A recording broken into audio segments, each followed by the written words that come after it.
Magandang umaga po sa ating lahat. Bagamat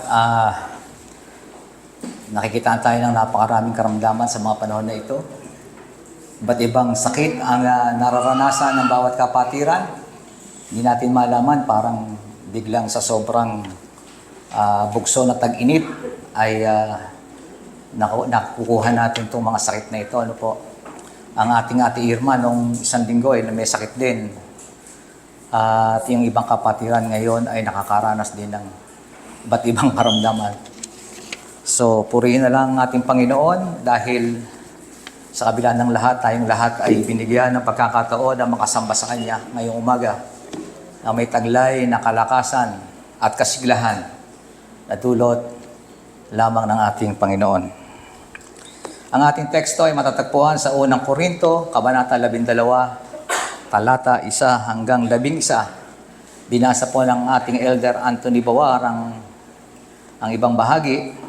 Ngunit gagawin ko po na basahin ang kabuuan ng tekstong ating pag-aaralan at babasahin ko po ito sa wikang Pilipino. Ito po ang salita ng Diyos. Mga kapatid, ngayon tungkol naman sa mga kaloob ng Espiritu Santo, nais kong magkaroon kayo ng wastong kaalaman.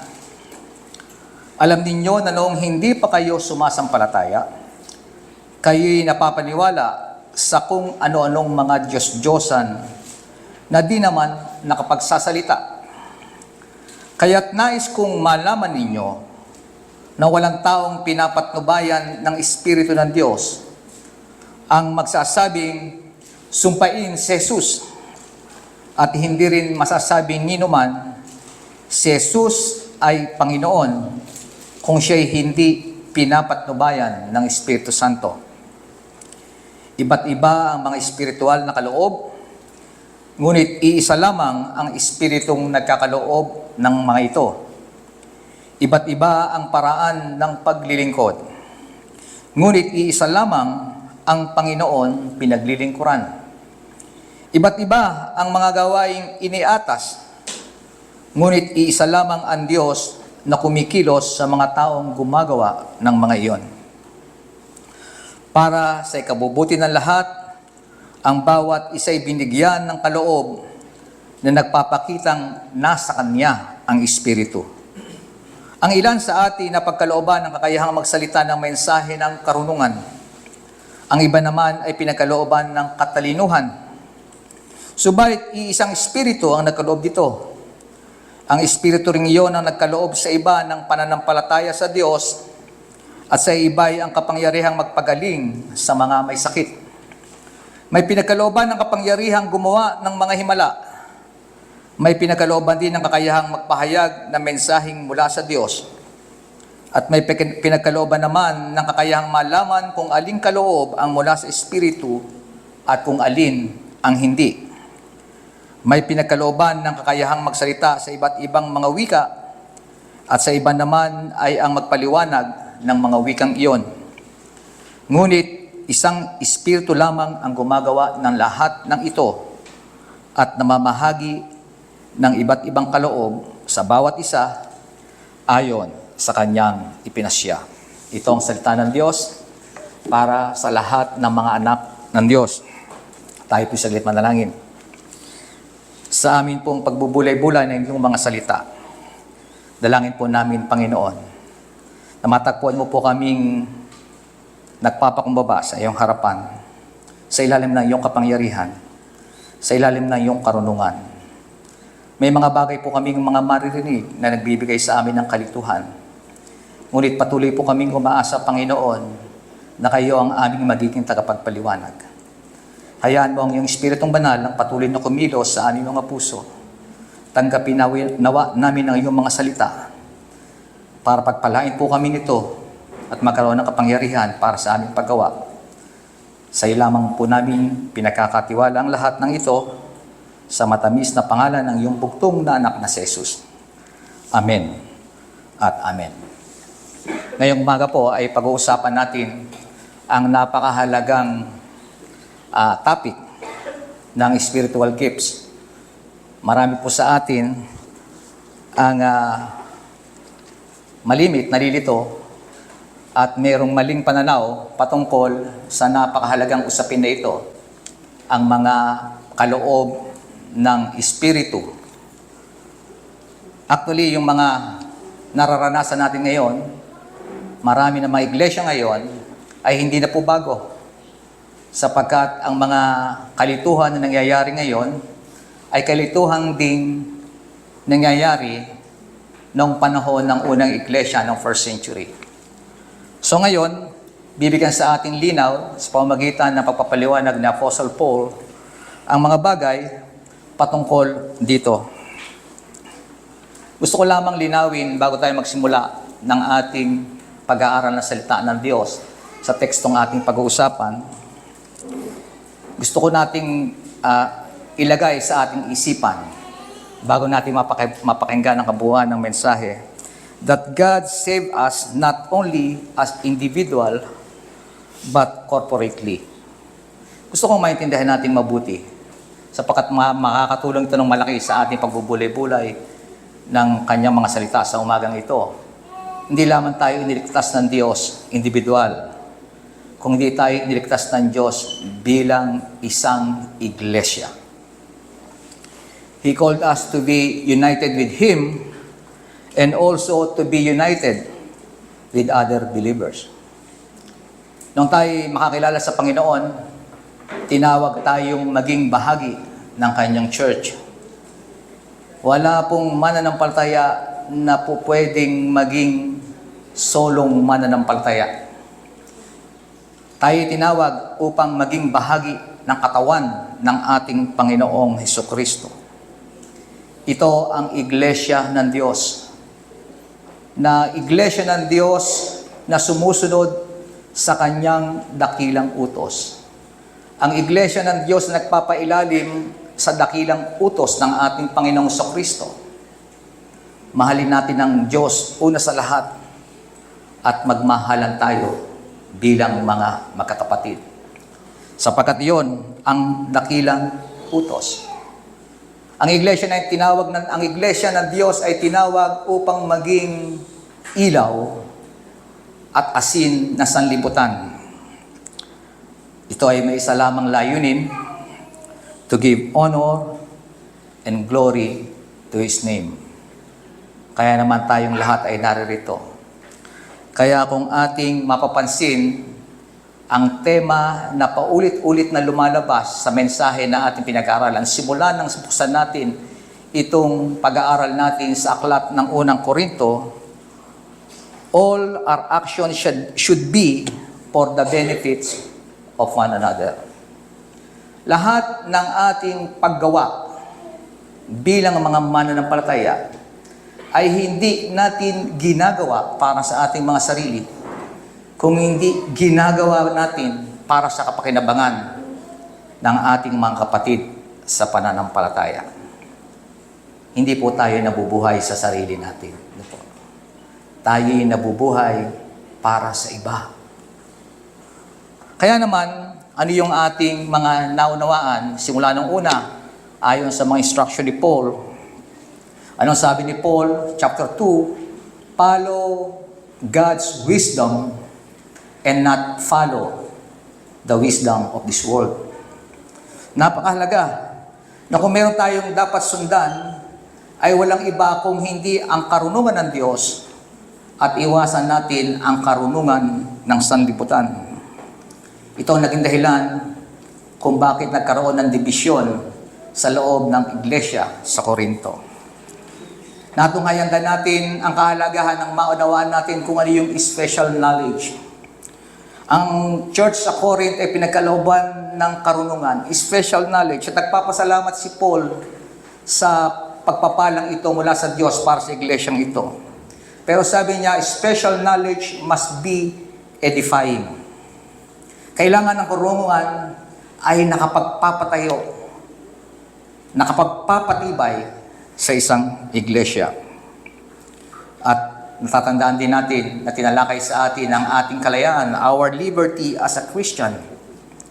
It must be exercised for the benefit of the weaker brothers and sisters in Christ. Ito ay para sa kapakinabangan. Bagamat alam natin na tama ang ating ginagawa at hindi tayo nagkakasala, pero dapat din natin tingnan yung mga kapatiran natin na mas mahina ang pananampalataya na palaging nakatingin sa atin. Na maaaring ang ating mga ginagawa, bagamat sa tingin natin ay hindi masama, ngunit kung ito ay masama sa iba, ay dapat nating pag-ingatan at huwag nating gawin. Ito yung ating sermon patungkol sa pagkain ng mga pagkaing iniaalay sa mga Diyos-Diyosan. Hindi po ba? Kaya naman, sa kabuuan, patuloy na lumalabas sa ating mga pag-aaral na bilang mga mananampalataya, bilang bahagi ng Iglesia ng ating Panginoong Jesucristo, lahat ng ating mga gagawin, lahat ng ating gagawing aksyon, kailangan palagi nating isasama, palagi nating bibigyan ng kahalagahan ang ating mga kapatid sa pananampalataya. Sapagkat we belong to each other as Christians. Noong nakaraang linggo, ay napag-alaman natin na may mga problema na mga kinakaharap na gustong talakayin ni Paul sa kanyang liham sa mga taga-Korinto. Ang mga taga-Korinto ay na-engage sa iba't ibang masasalimuot na topic o problema patungkol sa corporate worship sa kanilang pagsamba. Una ay ang issue ng head coverings o yung pagsusuot ng belo. At malinaw na nilinaw na Paul that traditions are not binding. Hindi ito binabind ang isang mananampalataya na matali sa isang tradisyon. Sapagkat itong tradisyon na ito ay tinuro sa kanila ni Paul. Pangalawa, noong nakaraang linggo is the celebration of the Lord's Supper.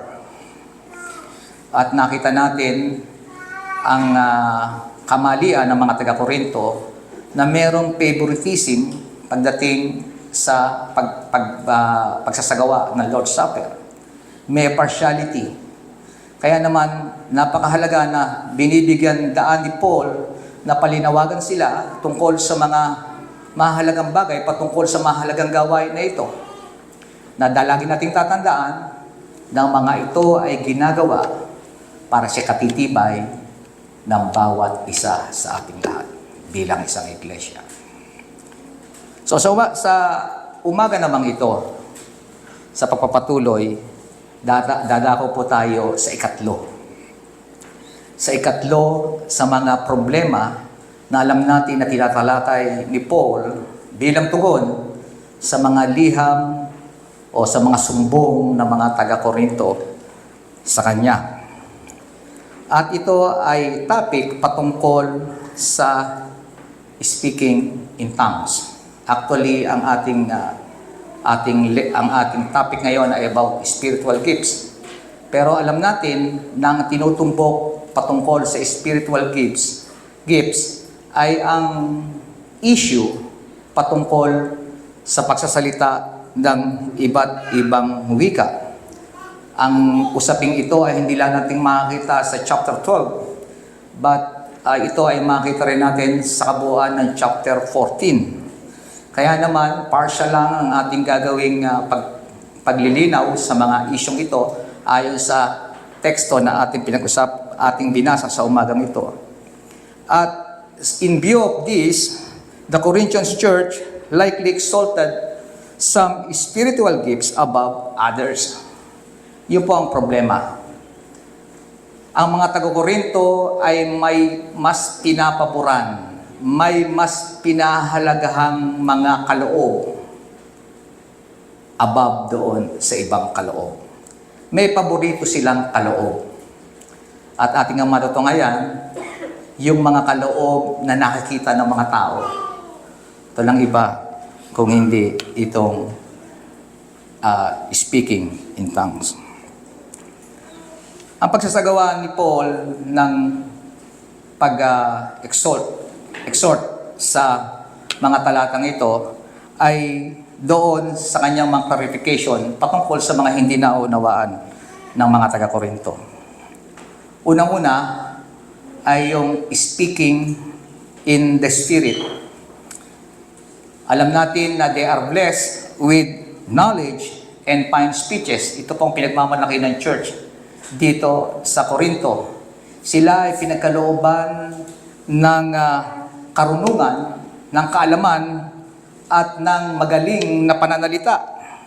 Kaya naman, ito ang unang binigyan din ni Paul. Ang sabi niya, verse 1 to 3, mga kapatid, ngayon, tungkol naman sa mga kaloob ng Espiritu Santo, nais kong magkaroon kayo ng wastong kaalaman. Alam ninyo na nung hindi pa kayo sumasampalataya, kayo'y napapaniwala sa kung ano-anong mga Diyos-Diyosan na di naman nakapagsasalita. Sabi niya sa verse 3, kaya't nais kong malaman ninyo na walang taong pinapatnubayan ng Espiritu ng Diyos sa magsasabing sumpain si Jesus. At hindi rin masasabi nino man si Jesus ay Panginoon kung hindi pinapatnubayan ng Espiritu Santo. Ano ba ang ibig sabihin ng speaking in the Spirit? Alam natin na nung tayo nakakilala sa Panginoon, ang unang-unang kaloob na ating tinanggap ay walang iba kung hindi ang Banal na Espiritu. Alam natin yun. Ano po? Ang Banal na Espiritu ay kaloob ng Panginoon sa ating lahat. Nung tayo nakipag-isa sa ating Panginoong Kristo, nung tayo tinawag, nung tayo na-born again, ang Espiritu, ang Banal na Espiritu ay tinanggap natin. Kaya naman, ang tunay lamang na nakapagsasabi o nakakapag-confess na Jesus is Lord ay hindi yung mga taga-JIL. Amen po ba? Hindi po yun. Kung hindi those who are regenerated. Yung mga tunay na tinawag ng ating Panginoon. Saying this word was not mere verbal utterance of a statement in mind, but the confession of the deity of Christ, that Jesus is the Lord of Israel, who made heaven and earth. Ang nagsasabing Jesus is Lord, ang Panginoon, si Jesus ang Panginoon, ay yung mga tunay na nakakakilala sa Panginoon. Yung mga tunay na kumikilala na si Jesus ang Panginoon na gumawa ng langit at lupa, na siyang hari ng mga hari, na siyang Panginoon ng mga Panginoon. Hindi po ito salitang bibigkasin lang ng ating labi, kundi napakahalaga na ang bawat bagay na ating pinatutuhanan sa ating mga labi ay tunay na nasa ating mga puso. Na nauunawaan natin ang lahat ng ating mga sinasabi. Sapagkat sumasa atin ang banal na Espiritu. Noong mga panahon na yon, sabi ko nga kanina, ang mga taga-Korinto ay pinagpala ng mga magagaling na pananalita. Of course, it's a Greek nation, no po. Sa mga Griego, sila ay advanced. Pinagmamalaki nila yung kanilang mga magagaling na mga philosopher. Mahilig sila sa magaling na mga pananalita at sila pinagpala ng mga ganoong karunungan. Kaya naman sa unang ang bungad ni Paul, sa una pa lamang kabanata, ay kanya pinasasalamatan ang Diyos sa papapalang tinanggap ng mga taga-Korinto. Ngunit, sa kanilang kagustuhan na mapansin ang kanilang kagalingan sa pananalita, sila ay lumalabis sa dapat nilang gawin. At isa nga sa issue rito ay yung kanilang pakikipag-engage doon sa speaking in tongues. Lahat tayo ay may karanasan dyan sa speaking in tongues. Alam na alam natin kung ano ang speaking in tongues, hindi po ba? Marahil sa atin, marami sa mga church na ating pinanggalingan ay pinapractice ang salitang ito. Ito po ay isa sa kaloob ng Banal na Espiritu. At noong panahon na yon, kapag ikay nagsasalita ng tongues o ng nag-speak ka in tongues, yung lahing, yung salitang hindi nauunawa ng iba, ay tumataas ang tingin sa iyo ng mga ibang mananampalataya. Ang panuntunan nila, mahalaga ka sa iglesia sapagkat nakakapagsalita ka ng iba't ibang wika. Ibig sabihin, mas mataas ang espiritualidad mo kaysa sa espiritualidad ng ibang mga mananampalataya. Kaya kung meron man na gustong magkaroon ng kaloob mula sa Espiritu, unang-una nilang pinagigiitan ay magkaroon sila at makapagsalita sila ng iba't ibang wika. Pero ang paliwanag ni Paul, madali kayong madaya dyan.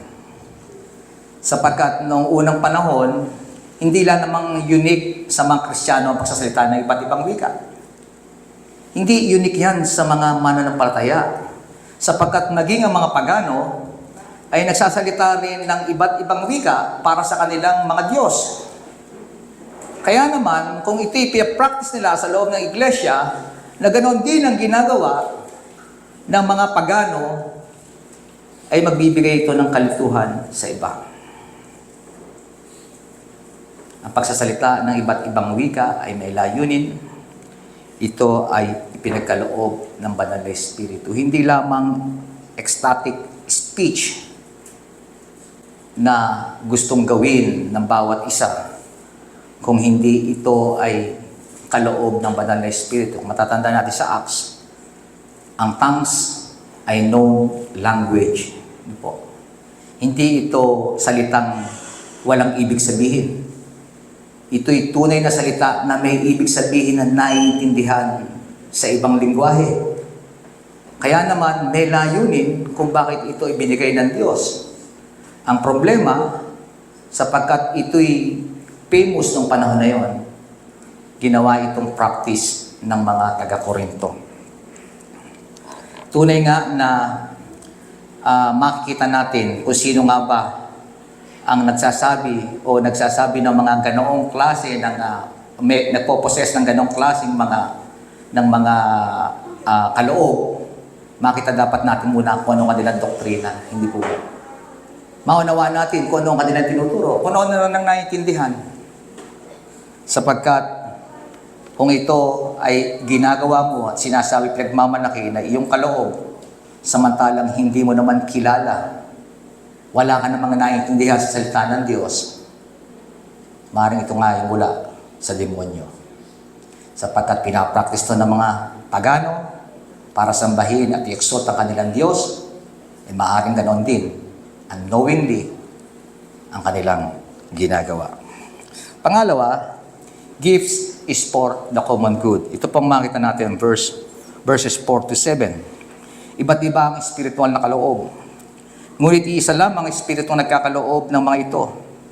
Iba't iba ang paraan ng paglilingkod, ngunit iisa lamang ang Panginoong pinaglilingkuran. Iba't iba ang gawaing iniatas, ngunit iisa lamang ang Diyos na kumikilos sa mga taong gumagawa ng mga iyon. Para sa kabubuti ng lahat, ang bawat isa'y binigyan ng kaloob na nagpapakitang nasa Kanya ang Espiritu. The spiritual gifts are given not for our sake, but for the sake of others. Ito po ay tool. Ito po ay instrumento para i-build up natin yung mga mas mahihila nating mga mananampalataya.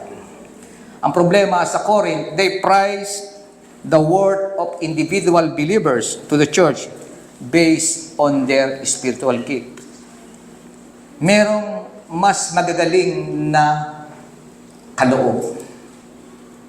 Kaya, kung ating mapapansin, sa ating iglesia, hindi natin masyadong pinapahalagahan yung mga pinapahalagahan ng ibang church, katulad ng talento. Ngayon, ay medyo nagkakaroon na ng kalituhan, ano ba ang spiritual gifts? Or ano ba ang talent? Sapagkat minsan, ipinapalagay nila ang talento ay spiritual gifts. Of course, maaari. Pero wala naman sinabi ang spiritual gifts sa pagdating sa pagpapakanta, hindi po ba? It's pure talent. Sa pagtutog ng instrumento, ito ay talent. At kapag itinanong, kailangan gamitin natin ang kaloob ng Diyos sa iyo. Ang tanong, sino ba nagkakaloob? Ang Diyos. At ang sabi niya, as He will. So, nagkakaloob ng ang Diyos ng kaloob sa bawat isa sa atin ayon sa kanyang kagustuhan. Hindi porkit ninasa natin na magkaroon tayo, ay meron na agad tayo. So ito ang naging problema. Gusto ng bawat isa na sila'y maging tanyag. Gusto ng bawat isa na sila ay maging mas importante kaysa iba. Kaya naman, mas ginugusto nilang magkaroon ng mga gifts na sa tingin nila ay makakapag-impress sa mga kapwa nila mananampalataya. Kaya nga dito, sinabi, the evidence of true spirituality is by acknowledging the importance of all the gifts. Tunay na meron tayong na magkakaroon tayo ng isang tunay na mataas na espiritualidad kung kikilalanin natin na ang lahat ng kaloob ng Espiritu ay mahalaga. Wala pong mas advanced, wala pong mas mababa. Lahat po yan ay mahalaga. At kaya naman yan ibinigay ay para sa kapakinabangan nating lahat. Hindi sa kapakinabangan ng ating mga sarili, kung hindi sa kapakinabangan ng ating sarili, at huwag nating kalilimutan ang kapakinabangan nating lahat bilang isang iglesia. At kung dito mapapansin natin, binigyang daan ni Paul ang Trinity. No po? Sabi niya, now there are varieties of gifts, but the same Spirit, and there are varieties of service, but the same Lord. And there are varieties of activities, but in the same God who empowers them all in everyone. Spirit, the Holy Spirit does not act alone in gifting God's people. Dapat din nating maintindihan. Makita natin ang unity ng three persons, ng Trinity, no po, para sa ating kaligtasan, para sa pagpapalakas natin bilang mga mananampalataya. Lahat sila kumikilos. Hindi lamang ang banal na Espiritu. Sapagkat ang pagkakaunawa ng iba, it's only the Spirit who works among us, na siyang gumagawa sa ating kalagitnaan. Pero dito, nilinaw ni Paul na there are varieties of gifts, service, and activities, tatlo. They come from the same Spirit, the Holy Spirit, the same Lord, pag sinabi natin Lord, ang Panginoong Kristo, and the same God, God the Father. Lahat sila ay gumagawa para sa ating kalakasan, para palakasin ang bawat mananampalataya, para patibayin ang iglesia ng Diyos. We sin if we use a spiritual gift to promote ourselves and not to serve others and build them up in the faith. Kung ang spiritual gifts ay gagamitin natin to promote ourselves para ipahayag o ipakilala ang ating sarili, para itaas ang ating sarili, nagkakamali po tayo. Ito ay pinagkaloob para sa iglesia. At pangatlo, sa ating pagwawakas, the sovereign bestowal of gifts. Sabi ng verse 8 to 11, ang ilan sa atin ay napagkalooban ng kakayahang magsalita ng mensahe ng karunungan. Ang iba naman ay pinagkalooban ng katalinuhan. Subalit isang espiritu ang nagkaloob nito.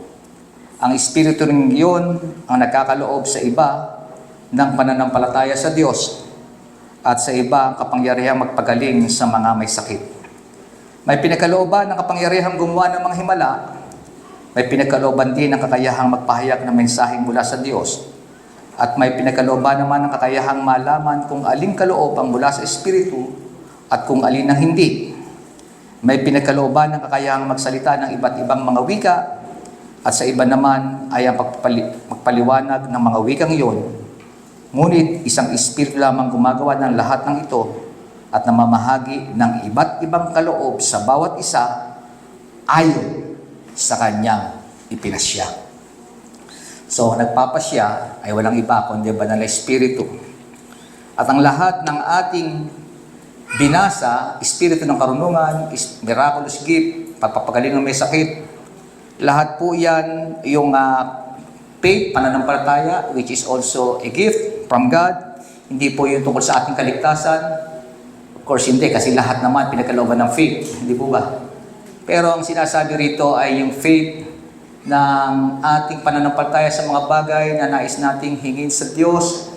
Merong mga kapatiran na mas masinhi sila kung manalangin at maniwala na ang Diyos ay gagawa para sa kanilang hinihiling. Hindi po ba? Merong mga ganoong parte sa church. May mga bahaging ganoon ng church.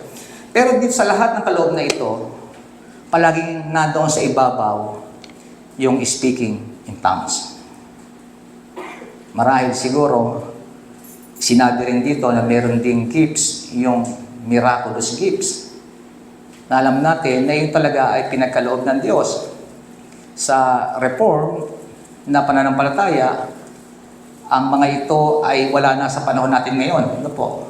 Ang mga pagpapagaling o yung miraculous gifts ay hindi na po binibigay ng Diyos ngayon. Tandaan natin, ang Diyos ang nagkakaloob ng mga kaloob na ito. At kung ito ipagkakaloob ng Diyos ngayon sa mga mananampalataya, yung miraculous gifts, sige, totoo, yung mga napapanood natin sa TV. Totoo, sina Benny Hinn, ano po.